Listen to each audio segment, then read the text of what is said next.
आइए आइए आइए। जी हाँ माताजी, बहन जी, प्यारे भाई साहब, आपके गांव, आपके गली, आपके टोला, आपके मोहल्ला, आपके दरवाजे के बिल्कुल सामने आ चुका है हमारा प्रचार गाड़ी। जी हाँ माताजी, बहन जी, अक्सर माथे के बाल सस्ते संवरते टूट जाता है और आप उसे फेंक देते हैं, आपको कोई लाभ नहीं मिलता है। जी हाँ, अब आप उसे फेंकिए मत और ना ही आप उसे जलाइए, आप उसे तुरंत हमारे पास लाइए और हम आपको देंगे 4000 रुपया किलो के हिसाब से उचित पैसा।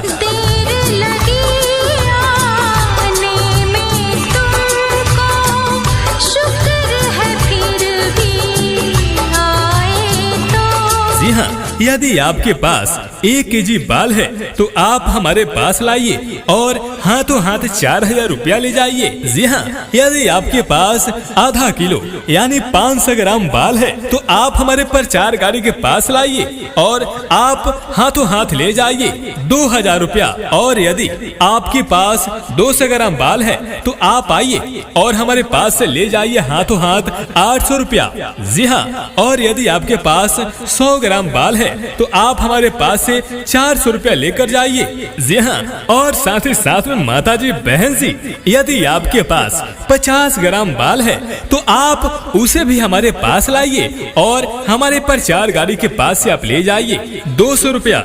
जी हाँ, यानी आप 50 ग्राम बाल लाइए और ले जाइए हमारे प्रचार गाड़ी से 200 रुपया। जी हाँ, तो है ना अच्छी बात। तो आप तुरंत आइए और तुरंत हाथों हाथ पैसा ले जाइए।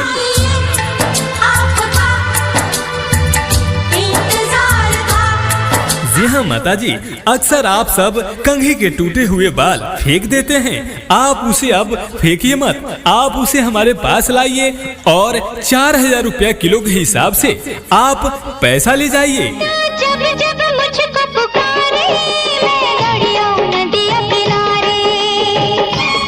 जी हाँ, हमारे प्रचार गाड़ी के पास आप कंघी के टूटे हुए बाल लाइए हमारे पास। जी हाँ, और 4000 रुपया किलो के हिसाब से आप अपना पैसा ले जाइए। जी हाँ, अक्सर माताजी, बहन जी, आप सब सस्ते संवरते हैं तो कंघी में टूटा फूटा बाल आ जाता है। जी हाँ, तो आप उसे फेंकिए मत, ना ही आप उसे जलाइए, आइए हमारे प्रचार गाड़ी के पास आप उसे लाइए और 4000 रुपया किलो के हिसाब से आप अपना उचित पैसा ले जाइए। जी हाँ, यदि आपके पास 1 केजी टूटा हुआ बाल है तो हम आपको देंगे 4000 रुपया। जी हाँ, और यदि आपके पास आधा केजी यानी 500 ग्राम कंघी का टूटा हुआ बाल है तो आइए हमारे पास बाल को लाइए और ले जाइए 2000 रुपया। जी हाँ, और यदि आपके पास 200 ग्राम टूटा हुआ बाल है तो आइए हमारे पास से 800 रुपया ले जाइए। जी हाँ, और यदि आपके पास 100 ग्राम बाल है तो आइए हमारे पास से ले जाइए 400 रुपया। और यदि आपके पास 50 ग्राम बाल है तो हमारे पास से आप प्राप्त करिए 200 रुपया।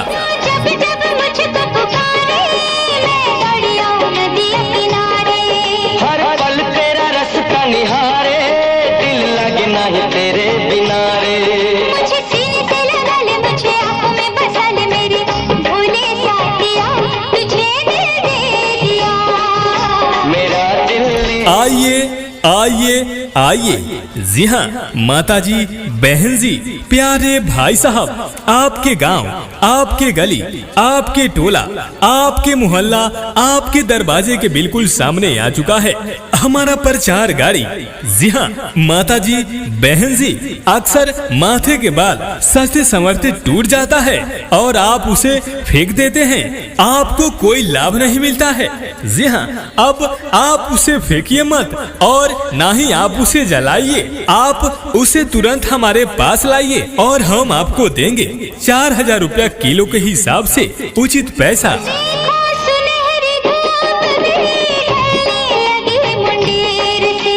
कब से खड़ा हूँ मैं यहाँ, आई तो कितनी देर से। जी हाँ, यदि आपके पास 1 केजी बाल है तो आप हमारे पास लाइए और हाथों हाथ 4000 रुपया ले जाइए। जी हाँ, यदि आपके पास आधा किलो यानी 500 ग्राम बाल है तो आप हमारे प्रचार गाड़ी के पास लाइए और आप हाथों हाथ ले जाइए 2000 रुपया। और यदि आपके पास 200 ग्राम बाल है तो आप आइए और हमारे पास से ले जाइए हाथों हाथ 800 रुपया। जी हाँ, और यदि आपके पास 100 ग्राम बाल है तो आप हमारे पास से 400 रुपया लेकर जाइए। जी हाँ, और साथ ही साथ में माता जी बहन जी, यदि आपके पास 50 ग्राम बाल है तो आप उसे भी हमारे पास लाइए और हमारे प्रचार गाड़ी के पास से आप ले जाइए 200 रुपया। जी हाँ, यानी आप 50 ग्राम बाल लाइए और ले जाइए हमारे प्रचार गाड़ी से 200 रुपया। जी हाँ, तो है ना अच्छी बात। तो आप तुरंत आइए और तुरंत हाथों हाथ पैसा ले जाइए। मुझे बाहों में उठा ले, मुझे दिल में छुपा ले, मेरे भोले साथिया तुझे दिल दे दिया, मेरा दिल ले लिया। जी हाँ माता जी, अक्सर आप सब कंघी के टूटे हुए बाल फेंक देते हैं। आप उसे अब फेंकिए मत, आप उसे हमारे पास लाइए और 4000 रुपया किलो के हिसाब से आप पैसा ले जाइए। जो ना आते हम तो मर जाते, कब तक अकेले जिंदा रहते। जी हाँ, हमारे प्रचार गाड़ी के पास आप कंघी के टूटे हुए बाल लाइए हमारे पास। जी हाँ, और 4000 रुपया किलो के हिसाब से आप अपना पैसा ले जाइए। जी हाँ, अक्सर माता जी बहन जी आप सब सस्ते संवरते हैं तो कंघी में टूटा फूटा बाल आ जाता है। जी हाँ, तो आप उसे फेंकिए मत, ना ही आप उसे जलाइए। आइए हमारे प्रचार गाड़ी के पास आप उसे लाइए और 4000 रुपया किलो के हिसाब से आप अपना उचित पैसा ले जाइए। जी हाँ, यदि आपके पास 1 केजी टूटा हुआ बाल है तो हम आपको देंगे 4000 रुपया। जी हाँ, और यदि आपके पास आधा केजी यानी 500 ग्राम कंघी का टूटा हुआ बाल है तो आइए हमारे पास बाल को लाइए और ले जाइए 2000 रुपया। जी हाँ, और यदि आपके पास 200 ग्राम टूटा हुआ बाल है तो आइए हमारे पास से 800 रुपया ले जाइए। जी हाँ, और यदि आपके पास 100 ग्राम बाल है तो आइए हमारे पास से ले जाइए 400 रुपया। और यदि आपके पास 50 ग्राम बाल है तो हमारे पास से आप प्राप्त करिए 200 रुपया।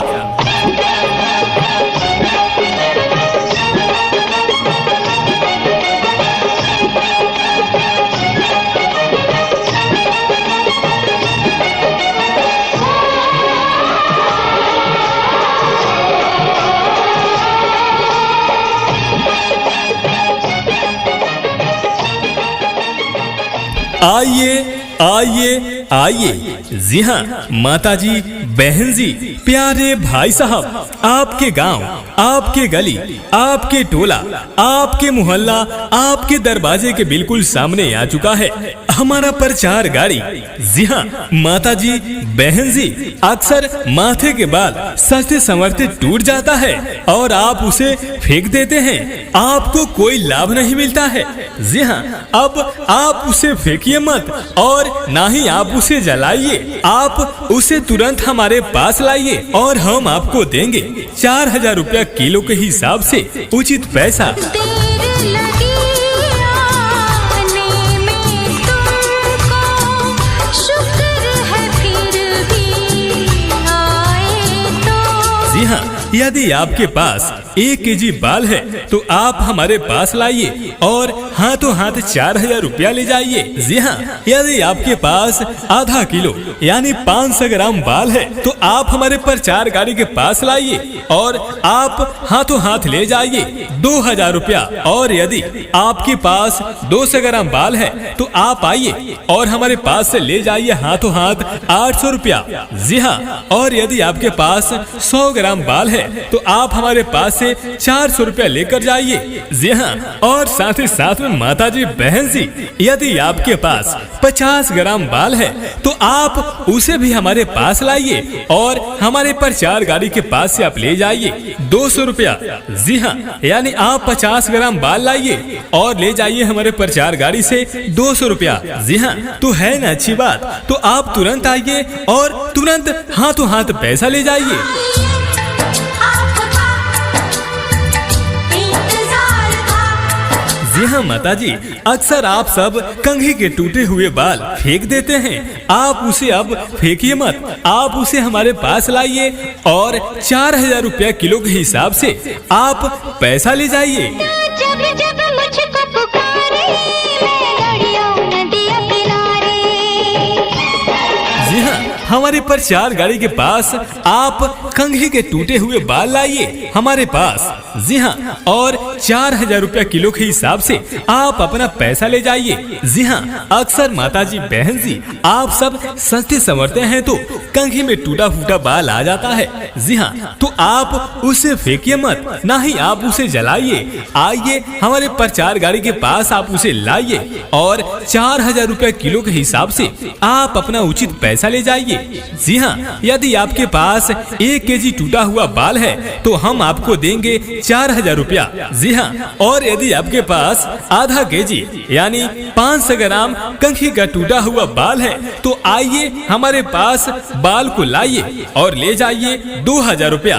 जी हाँ, और यदि आपके पास 200 ग्राम टूटा हुआ बाल है तो आइए हमारे पास से 800 रुपया ले जाइए। जी हाँ, और यदि आपके पास 100 ग्राम बाल है तो आइए हमारे पास से ले जाइए 400 रुपया। और यदि आपके पास 50 ग्राम बाल है तो हमारे पास से आप प्राप्त करिए 200 रुपया। जब जब मुझको पुकारे मैं दरियाओं नदियां किनारे। हर पल तेरा रास्ता निहारे दिल लगे नहीं तेरे बिना रे। मुझे सीने से लगा ले, मुझे आँखों में बसा ले, मेरी भूले साथिया तुझे दिल दे दिया।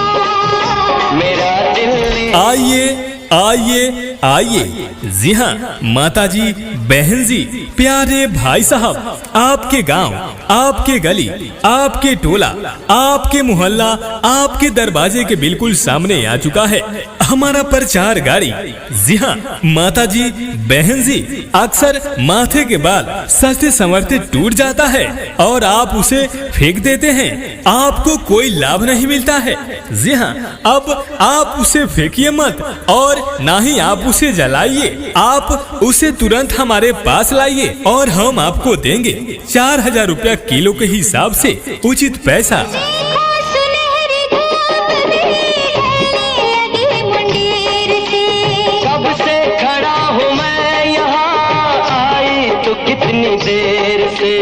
जी हाँ, यदि आपके पास 1 केजी बाल है तो आप हमारे पास लाइए और हाथों हाथ 4000 रुपया ले जाइए। जी हाँ, यदि आपके पास आधा किलो यानी 500 ग्राम बाल है तो आप हमारे प्रचार गाड़ी के पास लाइए और आप हाथों हाथ ले जाइए 2000 रुपया। और यदि आपके पास 200 ग्राम बाल है तो आप आइए और हमारे पास से ले जाइए हाथों हाथ 800 रुपया।